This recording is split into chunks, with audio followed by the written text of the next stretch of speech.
Railway counter में ticket booking के 3 बहुत ही बड़े फ़ायदे के बारे में मैं आपको बताने वाला हूं और साथ ही में मैं आपको बताने वाला हूं कि आपके लिए ज़्यादा फ़ायदेमंद कौन सा रहेगा, काउंटर में टिकट बुक किया हुआ या ऑनलाइन टिकट बुक किया हुआ। जैसे कि गाइस अभी के टाइम में आप देख सकते हैं कि ऑनलाइन का ज़माना आ चुका है और अक्सर लोग जो है अपने मोबाइल से या जो है IRCTC के ज़रिए से या किसी भी दूसरी वेबसाइट के ज़रिए से घर बैठे टिकट बुक कर लेते हैं।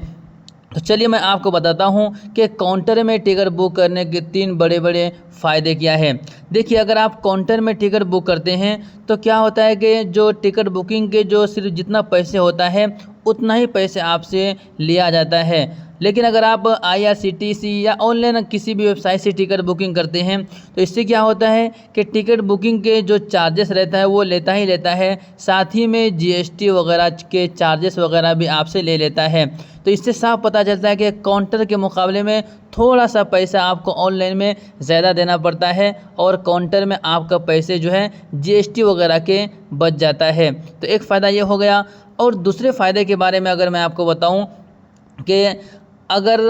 आपने काउंटर से कोई भी टिकट बुक किया था लेकिन अगर वो तारीख आने से पहले पहले आपका ट्रैवल करने का इरादा नहीं चल रहा है या किसी भी कारण अगर आप अपनी टिकट को कैंसिल करते हैं तो काउंटर का बनाया हुआ टिकट काउंटर में जाके कैंसिल करेंगे तो सिर्फ कैंसिल करने का ही चार्जेस कटेगा, बाकी अलग से GST वगैरह का पैसे नहीं काटेगा और फ़ौरन आपको हाथ में कैश रकम भी दे दिए जाएंगे। ये फ़ायदा है। लेकिन अगर आप ऑनलाइन टिकट बनाते हैं और अगर आप किसी भी कारण टिकट कैंसिल करने के लिए चाहते हैं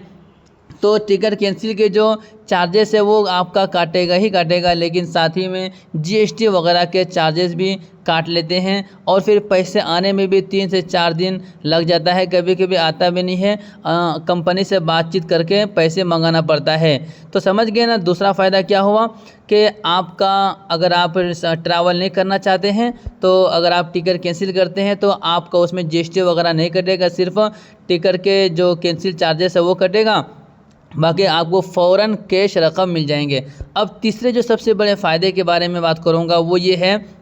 लेकिन इससे पहले आप कमेंट में बताइए कि आप ज़्यादातर काउंटर से टिकट बुक करते हैं या ऑनलाइन टिकट बुक करते हैं, हमें कमेंट में बताइए ताकि हमें पता चल सके। अब तीसरा जो सबसे बड़ा फ़ायदा है कि अगर आप काउंटर से टिकट बुक करते हैं और अगर आपका टिकट वेटिंग में रहता है और चार्ट भी तैयार हो जाता है लेकिन फिर भी अगर आपका टिकट वेटिंग में रहता है तो उस टिकट से आप ट्रैवल से कर सकते हैं, आपको TT कुछ भी नहीं बोलेंगे। लेकिन अगर आप ऑनलाइन टिकट बुक करते हैं और अगर वो टिकट आपको वेटिंग में रहता है और चार्ट तैयार होने के बाद में भी अगर वो टिकट कन्फर्म नहीं होता है, वेटिंग में ही रहता है, तो वो टिकट अपने आप जो है कैंसिल हो जाता है, उस टिकट से आप ट्रैवल नहीं कर सकते हैं।